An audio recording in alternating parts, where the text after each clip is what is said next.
Hey now, and how are you doing? Want to welcome you to the next episode of Peace, Love, and Bring a Bat.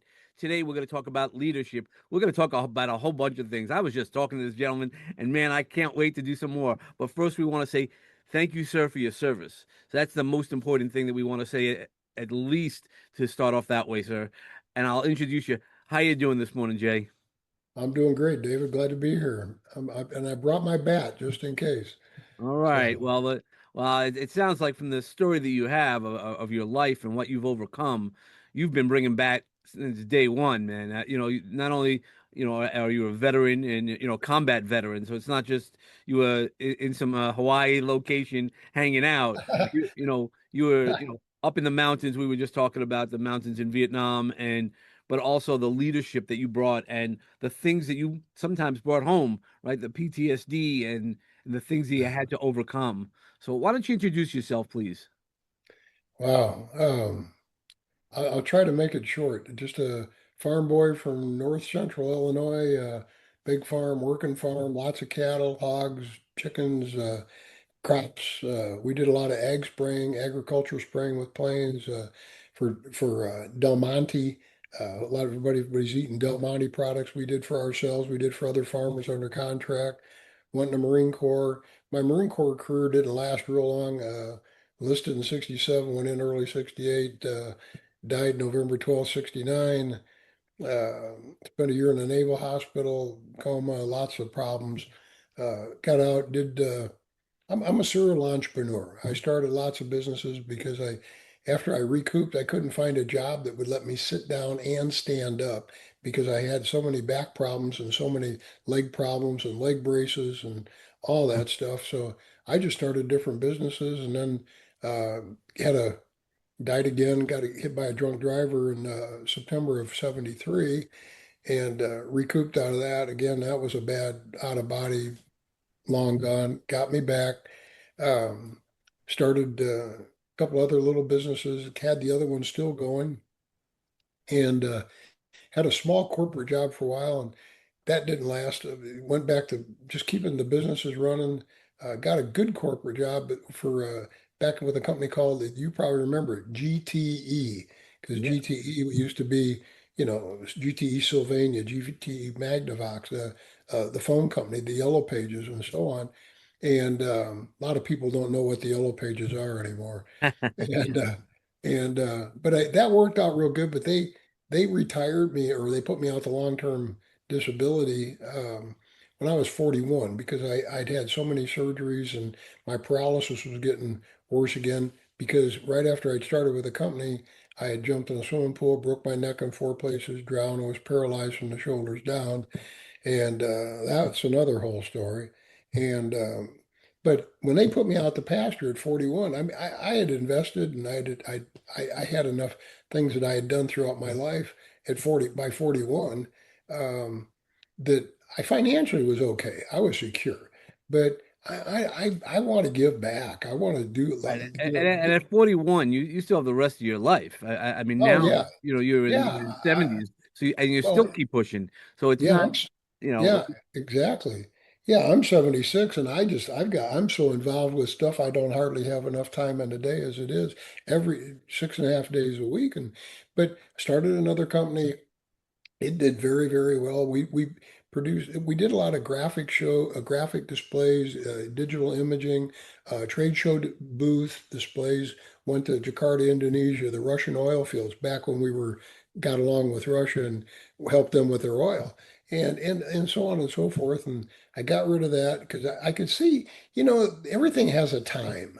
Everything's got a time, and you gotta try to have a vision to the future and see what little things on the side are going to affect it. But I got out of that, did very well, kind of semi-retired, and about 6 months over here at our new house that we built. Um, my wife said something about let's build a fishing cabin. Well, there was more to it than that, and then we ended up building one small little house, and we had four full price offers on it. So before long, we went to four homes and 12 homes and 16 homes a year, and and then I shut that down 2.5 years ago, and now involved in something else that we're national. We just went international, And I've authored a book. I enjoy podcasting. I'm getting ready to start doing some public speaking.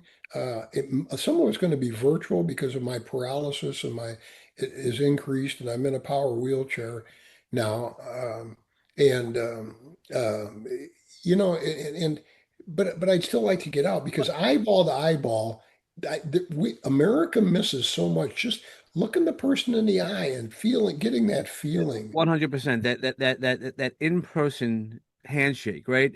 We've Yeah. talked about this outside. No matter what. I mean, I grew up, city. I wasn't a country boy, but it's that handshake. I Yeah. remember, you know, that handshake. When you look into somebody's eyes, you make a commitment to somebody, and that's old school. Yeah. Yeah. It's all those things. But I mean, so through all that story, I mean, I heard at least three times you said you died, and by the grace of God, you're still here, obviously. What Yeah. did, what did each one of those things teach you? I mean, you know, we hope that and I know because I've spoken to you that you're always looking to the resilience, and resilience is so strong for you. So what did each one of those or any of those things teach you? I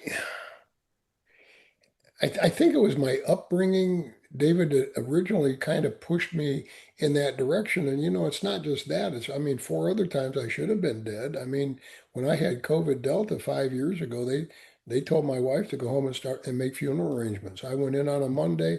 They didn't expect me to be alive by Thursday or Friday. Mm. And then 2 years ago, was in an accident going eastbound on Interstate 10 towards the East Coast. I was still in Texas and I got knocked across, hit the center median on a 5-lane interstate, and went across one lane of traffic, then bounced across 5 lanes of traffic down the ditch, and the vehicle was totaled, and they had to get me out and all that, and I really didn't have anything more than my leg was cut, so it was just I.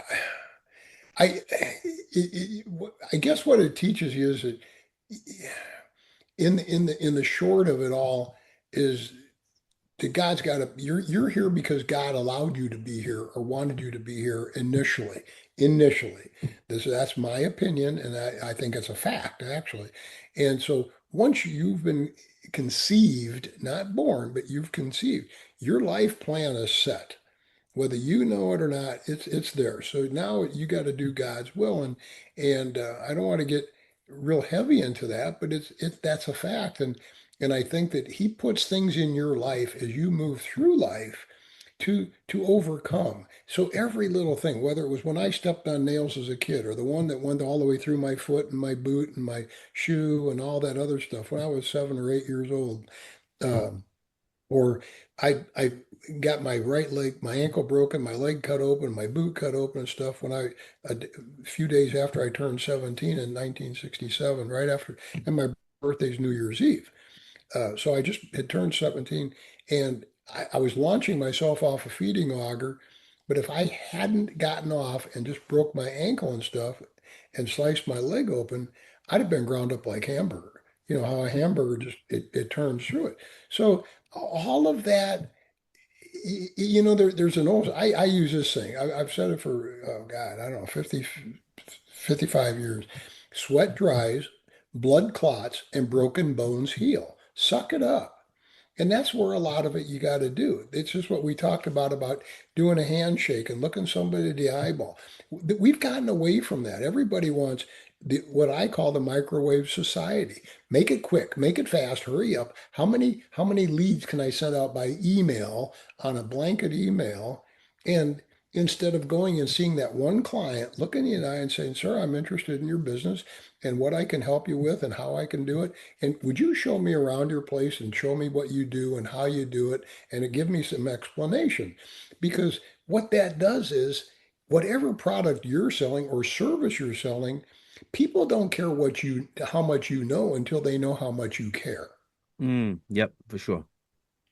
And so it gets back to that. But I just taught me to never, well, it's like in my book, the strength within you, it's always too soon to quit. You can't quit. You got to keep pushing ahead. And if you're alive, it's because the Lord's kept me, stayed with you. He walked with you.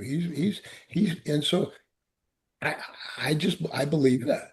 I mean, I believe I that. believe that also. I mean that's when I read your profile, about the grace of God, I was like, I wanted to talk to you because Yeah, I believe that. At some point God does it. Then you have, the metaphysical conversations. Well, then why is all the bad things? Well, we have to learn sometimes. And, through your deaths, obviously not deaths, but things that brought you very close to it. Uh, you had to then learn something through it. And, through that, you've also learned who you were. And again, running a yeah. company and that leadership of who you are, knowing who you are at all times. Well, it's what you just said. Oh gosh, I forgot what the one word or two, but it is. It's like when in the Marine Corps, when I was having my out of body, and I'm looking at doctors walking away because they're giving up on me, and when they pulled me out of the car and got my face dug out of the steering wheel and all this other stuff, I was well. I mean, the Marines that got me out said I was dead. Right. And the young lady that was in between me and the guy I was taking to base, and I was taking a guy there that who'd had his, it's a long story, but his head had been cut open, skull, but his skull wasn't cut, but his scalp was cut, his ear was hanging off down into his neck. And we were part of a criminal intelligence unit, and they found out where he lived, and they they were going to kill him. And his wife ended up in a coma, 18 months, died. Roy passed away last year from a heart attack a year ago this month, and I'm still here. And it's it just keeps getting back to one of those things that you got to believe. And when I was up in the air looking down at the doctors and they're working on me, and then they're walking away because they said he's gone. He's just, and I'm So screaming and you saw hollering. that. I just, right. I Yeah. just want to make sure that's clear. Right. You saw, so you really had an out of body experience. Oh, totally 100%. I mean, the only one that wasn't was the third time I died.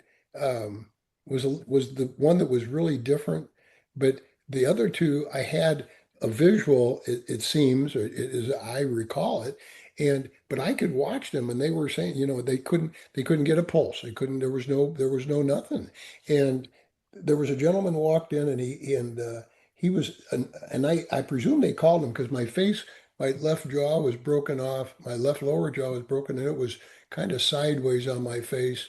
And my upper palate, I remember when I was in my coma, I could stick my tongue up through the roof of my mouth into my nasal passage. Oh wow. So, well, run your tongue over the top of your mouth Right. and you feel all those little ridges. I've Yep. got a scar about this wide all the way down where my whole upper palate was split open. So when I go to go a new dentist or I go to get my teeth cleaned and then somebody else and they look and they go, "Oh my gosh, what happened?" And my jaw's collapsed enough that I'm missing some teeth down here because there's not They enough couldn't room put it for them. right. They couldn't put it back together. They Like it was. well, yeah, when they put me back together, you got to think that's 19. Well, they worked on it in late 69. Where does technology gone since then? It's Right. amazing. I mean, I'm surprised that I've got the face I got, because my head was crushed in up here, my hair was burned off, I had a burn here, my leg burns and up here are real bad. I mean, they're third degree, they melted all the way down. But it's just keep. But he got me back because he cut a tracheotomy right here, and the blood just went. Well, he had made the decision, and what happened was I'd had so many busted ribs and my lungs were punctured in so many places. I had bled to death. I drowned on my own blood, so Mm. I was so compressed on the inside that my heart had no room to expand and beat. So it was crushed in from the pressure from the Right. blood coming in, that's why I didn't have a pulse. That's why I had nothing. And then when that happened, he called the other doctor and said, "Hey, get the hell back here. Let's there Right. this let It's that we got a congestive heart shot." failure, but it was blood that Yeah. kind of had shut down your heart. Um, but all that has taught you a lot about leadership. I mean, not only leadership in the military, but leadership in life. Well, you just got to take the old saying of take the bull by the horns and kick him in a you know where, and and that's what it is. It's what are they going to do? If I ask you something or I'm going to lead you, I'm going to lead by example, and I'm going to do it right. I'm going to do it good. I'm going to do it. I'm going to do it now. I'm going to do it correctly. I'm going to do it completely. I want to follow through. But you need to show people. But what are they going to do? Kill you? I've Right. already been dead. What are you going to do? So yeah, and it is. It's leadership by responsibility and take accountability for it. It's like, uh, be trustworthy. Do what you say you're going to do, and under promise and over deliver. All Always. that. Yeah. Yeah. That's just all that kinds of is a big thing. It's kind of like when in entrepreneurialism, you should dream big. You should set your vision out there a million miles, but take small steps to achieve it. Right. Because if you stumble a little bit on a small step, you can correct it. But if you take a big steps, you slip and fall down, you're screwed. But I just had a picture sent to me by an old division manager. He sent it last night. I've still not responded, and it's a whole team of guys. Two of them went to the NFL, and there's several people on the team, and I was the DSM, and I'm a high school graduate. These guys are everyone was a college graduate. They were all two of them were all American. Uh, you know sports and all this. Here I'm the little cripple guy, and I'd already broken my neck, and I had leg braces and this and that, but I got along, and I was leading this, and we corrected it, and won the President's Award. We did all this other stuff, and it's you have to have a sound reason and direction and believe. You have to have a belief in your heart that's so strong that it overpowers everything. And I guess that's a good way to put it. I've never even said that before.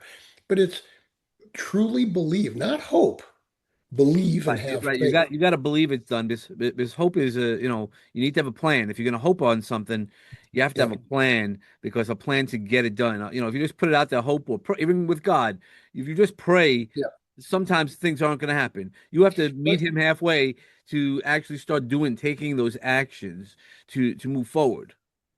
well, you got to do it. And you mentioned plan. A plan is okay, and all the businesses I've started and done and we've accomplished. Uh, I've never had a business plan. A business plan, you got to change it so many times. You spend more time on the damn paperwork than on doing the damn job, And I know that people would argue with me of like, there's a lot of people with degrees, but they haven't started businesses, but they got a degree, And the fact is that it's kind of like a battle plan. A battle plan is a great idea. It's a great thing. It works good. Except when the shit hits the fan, you take the plan and throw it out the window because the battle's not going to be according to your plan. Right. And when I worked with the Yellow Pages, when we would go into a new market, let's say we worked Rochester, we worked Buffalo, okay, out in your area, and when you did that, that was worked out of the Erie division, and you had they developed what they call a market plan. Well, that was what was going on, what the economy's doing, what the businesses are coming in and out, and all that, and I when I was a DSM. I threw the word battle market plan out the window and I developed a battle plan. And some of the division managers and the regional vice presidents, they didn't particularly care for that. And I said, I don't really care. I'm in charge of the damn thing. That's it. It's going to be a battle because it's a battle. You're going to go out and battle Life's for a the battle. money. I mean, to go along with that, yeah, life's a battle, and you can have Yeah. a plan, Yeah. right? I mean, Mike Tyson, everybody has a plan until you get punched in the face. I mean, and that's really what it is.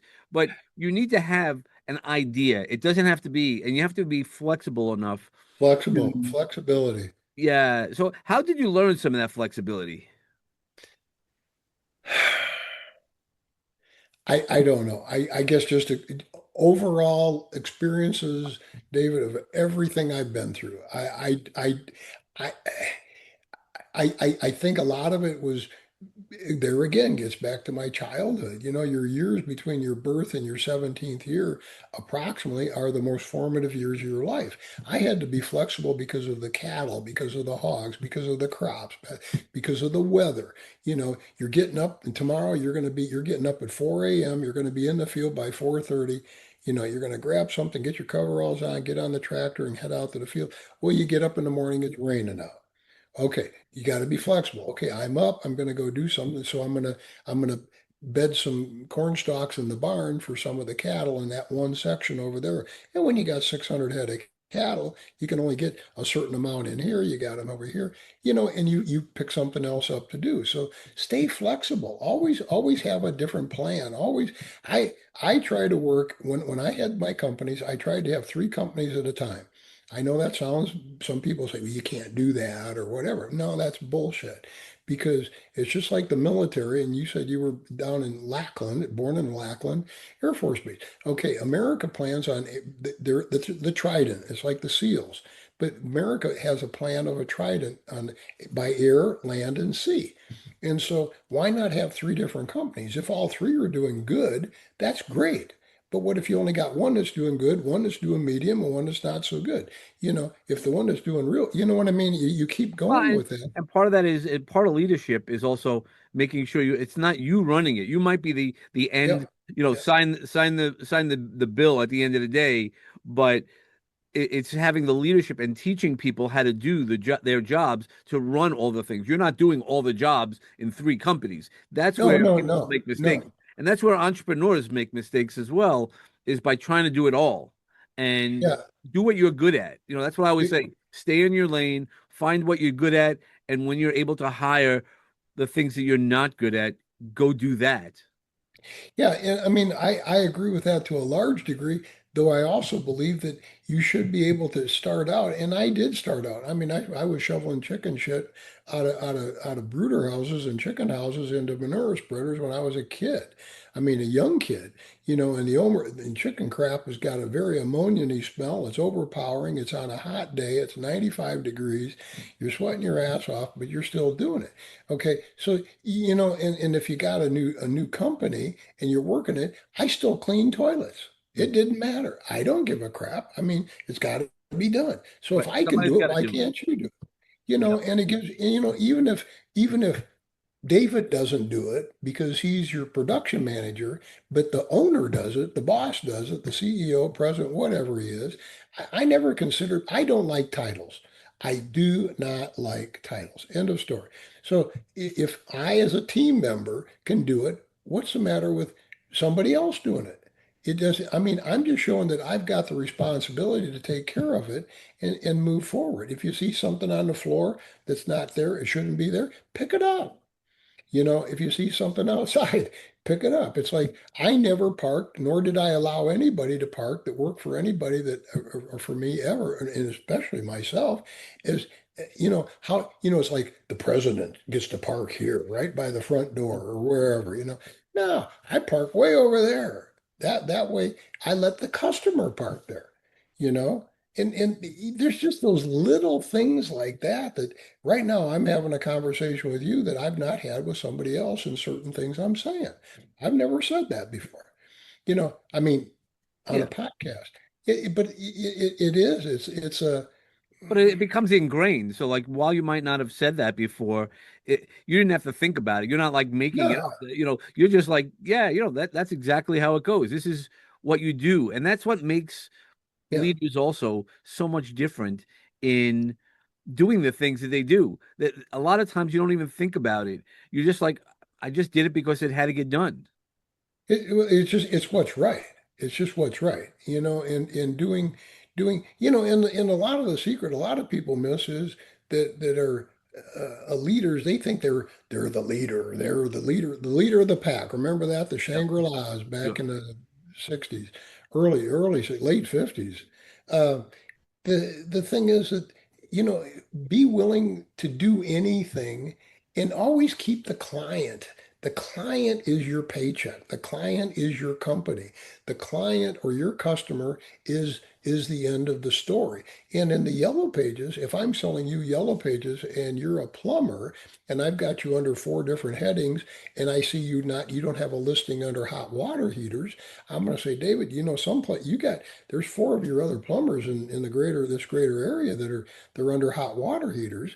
And I really do. I encourage you to put a just a 1 inch ad underneath there that puts, a 24-hour emergency service on your hot water heaters. Okay. No additional charge, and Right. the thing is, pay attention. And here's why what do you make on the average hot water heater on an emergency service and blah, blah, blah. Oh, I make $100. Okay. I don't know, just 100 Yeah. bucks. Easy for numbers. So, okay. And this ad's going to run you $5 a month. So in a month, it's $60. If you make one sale, if you take one time, you made 40 bucks net and paid for the year. So if you do 30, you just made $3,000 on a $60 investment. And it's easy to come back with that, but it's about the client. And not only about you and helping you, but it's helping your business, it's helping your family, it's helping you with employees, and the person that needs the service, they can find you now. So Right. now you're more important. Now you're more important, and they'll remember you because, hey, my God, I remember I was in Schaumburg, Illinois, out in the suburbs of Chicago in probably about 86. It was, uh, uh, we had a hot water heater go crazy on Thanksgiving morning, and here we had all these people coming over, and I wrapped a towel around my arm the best I could, and I only had the one arm that really worked. I reached in and I'm turning the hot water off because it was, Yeah. Shooting and out. I Yeah. called the guy. I just what I use. I mean, I grabbed the phone book. I says 24-hour hot water emergency service, no additional charge for holidays. And it was a holiday, for God's sake. I made the phone call, and within 2 hours, he was there. The new hot water was in, everything was done, and he was gone. The mess was cleaned up, and everything kept going. So that's a perfect example. And so, use third-party stories. Tell the truth. I mean, it's just a fact. And but pay attention to that. So whoever that person that I called, he made that decision to buy that ad, but he was the recipient of it because I made the decision to call him. So it's just it's leadership is it's not being up here and sitting in the office and say, oh well, come on in. It's being out there. It's being Rolling up your involved. sleeves, rolling up your sleeves and doing the work, doing the things. I mean, Get out uh, there. you know, for the past 2 years before the last month, I was helping run a company. They called me a title, but when the wood came, it was a manufacturing company. But when the wood came, they only had one guy to lift the wood. Guess what? I went outside and they're looking at me. They're like, "But you're the boss." I'm like, "Yeah," and the wood still has to get inside before the rain starts coming. So what do Uh, we do?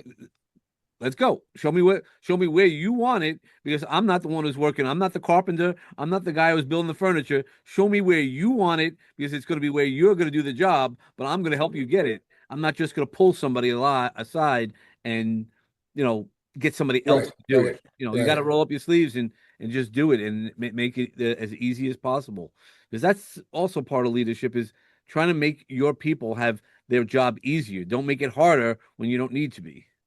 Well, if you can make it I don't know if the word's easier, and from my opinion, but the easier is not a bad word, but make it so it makes sense. Make it Sure. so it's reasonable. Make it so they want to do it. Because I do not feel, David, I have never had a job.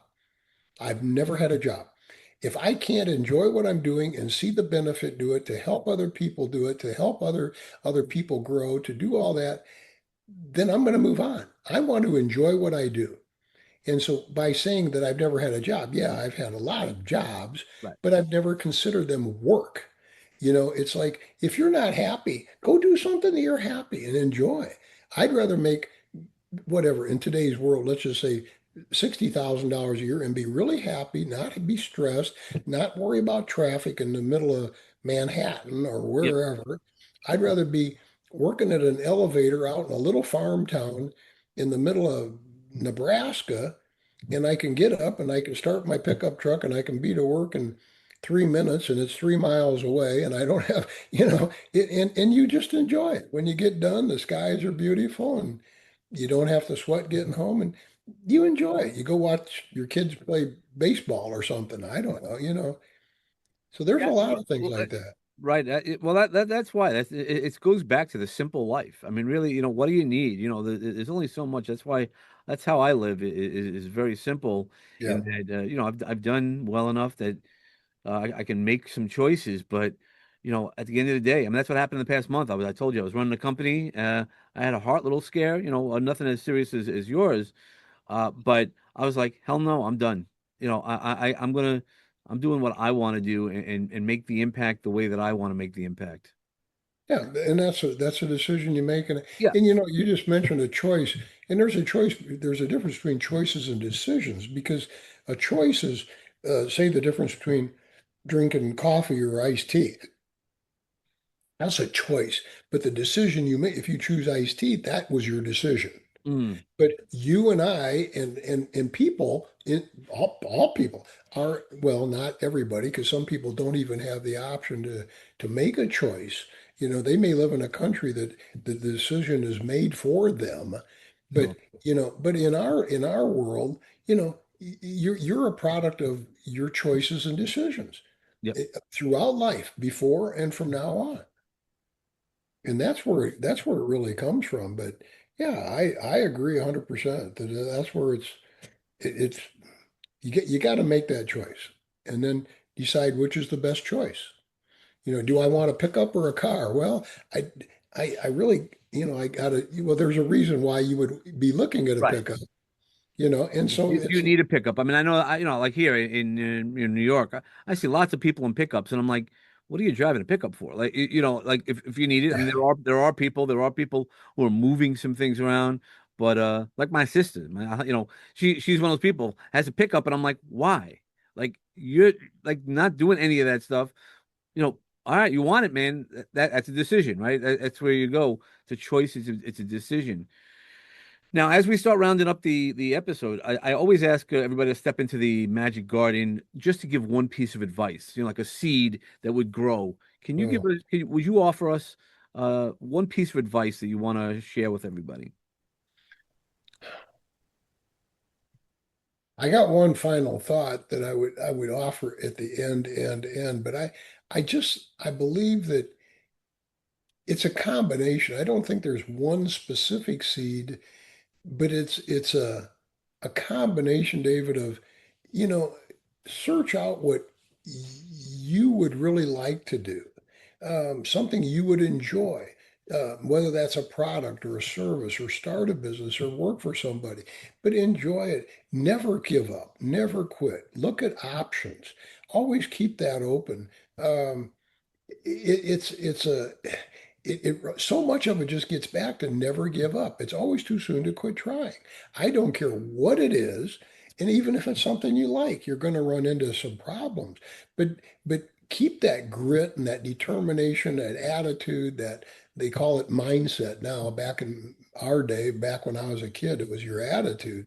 But a good attitude is a lot. I've got an old Marine Corps sweatshirt that says attitude is everything, USMC, and in attitude, grit, determination, perseverance, discipline. Have the discipline to get up and do it every day. Do it consistently, and you'll keep going forward. It's kind of like the rabbit and the hare. The tortoise Yep. beat the rabbit. Because he didn't quit. He was moving slowly, but he kept moving forward. And I think that ultimately that's just the answer for a lot of things. And no, I didn't. Um, I was being asked if I fed the dogs and didn't do it. So they were sound asleep. But I think that's just it. There's just the seed is find something, have a vision, follow that vision, make plans, but be willing to be able to Be flexible enough to, be yeah, flexible, yeah, yeah. and do all that. And my one of my final words would be, and it's attributed to Ralph Waldo Emerson, and I don't know that he really said it. It's at the front of my book, and like I said, my book is it's entitled "The Strength Within You," and it's always too soon to quit. Mm, And it's really based on, it talks some about my medical issues and what I went through, but more than importantly, it's what, and I was told for 50 years I should write a book or longer. And I finally dictated it and a lady put it together for me. But it's dig within yourself to find those strengths, whether they're irritation, aggravation, frustration, maybe the way you were brought up. Was it in your DNA? Was it in church? Was it, what little things can you draw from to keep pushing you forward? When I broke my neck and told I would never move again, I had made a decision I wanted to walk, not run, walk. And it took me many, many, many, many months, and God was with me. And through the power of prayer, I was able to walk. And I didn't walk well. I walked with leg braces and crutches and canes. And I did that for about 17 years. Then I had more brain surgeries and brainstem surgeries, and it put me on a walker. And I was on a walker for 18 years. But I kept moving forward. I didn't use what do they call them, the tennis balls? yep. They make a little nylon ski that goes on the back, and they're supposed to last for a year. I bought them by a case. They would last me about a month. I went so much that I would wear the skis out. Yeah. But 18 years later, and my 16 left knee surgeries, and then the third time they replaced my knee, I just couldn't do it. And my paralysis is getting worse as I get older. I'll be 77. And but yet I go like hell. I go more than anybody I know that's 30 or 40 or Yeah, 50. you can feel. I can feel your energy. I yeah. You're just raring to go, and it's Well, incredible. it's because, guy, I've spent almost 4 years of my life in hospitals, Yeah. and that's 24 hours a day. So that's equal to 12 years. So I want my 12 years of life back, and I'm not going to give up till I get it. But, as long as God's got me alive, I want to do something. And like you said, there is an energy and keep it. But what Ralph Waldo Emerson said is, what is the matters behind us and the matters ahead of us are nothing compared to the matters that lay within us. So, Mm, simply put, learn from what you've been through and where you're going and what can you use, but it lies within you to make that decision. And where I was going with that is that when I had broken my neck and as I went through all of those months, I looked back, you know, to the years before when I was laying in the hospital for a year in the Marine Corps, and I was in traction in bed for 8.5 months. And what did I do? What did I go through? What did I think mentally to do this, to do that, to get ahead? And so I drew off of those things. So I think just that seed that you asked about, I'm not trying to go on forever, but it's like a seed of corn. Once you plant that seed, that one seed grows into a stalk, and that stalk may be 12 or 13, 14 feet tall. And it's got 3 ears of corn on it, and each ear of corn is, this big, and it's got 200 kernels. Well, that one seed went into 600 kernels. So now next year you got 600 times another. Look how many, and and that's why. it multiplies. It's Yeah, effort. yeah. No, Never give up. Never give up. yep. No, and that's why I always have that seed. Just give me one message that somebody can hear. I mean, you've given us a lot during this episode. I don't want to, I want to say thank you for all that you've given us during this Oh, episode. hey. And how can somebody find you if they want to Uh, contact? I got a website, and oddly enough, I was sitting there thinking, David, I was going like, I just keep thinking of that ball bat because, man, a ball bat to me is just like, knock the hell out of this. I'm going to move for. But I was thinking of what reflects me as a person, and anyhow, I kept going on, and I typed in the words "never quit trying," and Mm, it was available. So I got neverquittrying.com. So if you go to the website, neverquittrying.com, it's spelled out all the way. And there's some information on it, and we're changing it up. It's going to be nicer. It's only been out about 5, 6 months.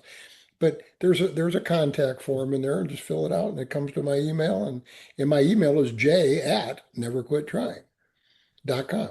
So, That's but awesome. that, and the book's available on Amazon, and The Strength Within You, and it you would get a lot out of it. Do you have just a second where I could share one story? Yeah, sure.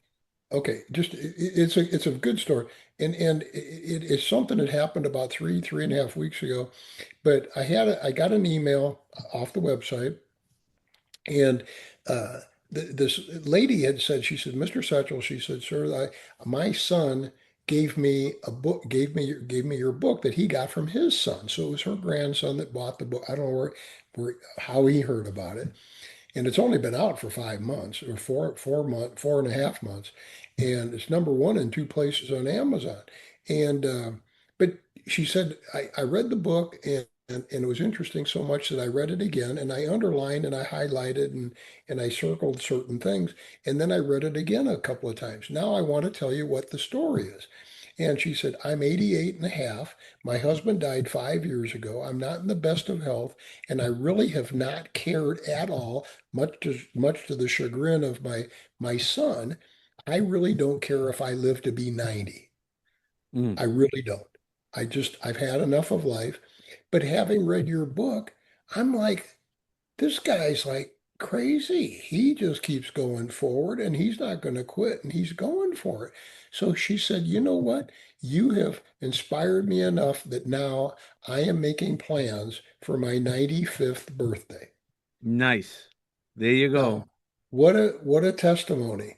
And that's why I wanted to say, it's you got to look out, reach out, talk to people, look at them like we talked to, eyeball to eyeball, Yep. shake their hand, feel that compassion, have a passion and an excitement for life. And I got more energy than, I mean, I feel it every day. I get up and know, hey, if I wake up and I'm in a lot of pain, I know I'm alive because I hurt a lot, but drag your big legs out of bed. But David, thank you very much. I appreciate it. Well, thank you, sir. Thank you for your service again. I just, I Not, always not a I'll problem. honor those veterans, but thank you also for the service you gave us today, the information, the power that you gave us today, the messages, and really the energy and love and leadership. Having that conversation leadership. So I appreciate that so much. Not a problem, David. Thank you very much, sir. God bless. God bless you. And for everybody else, God bless you as well. But peace and love is always the foundation we start off with. And then when you do bring those awesome thoughts like we heard Jay talk about today, and be yourself and hit your sweet spot. Thank you so much.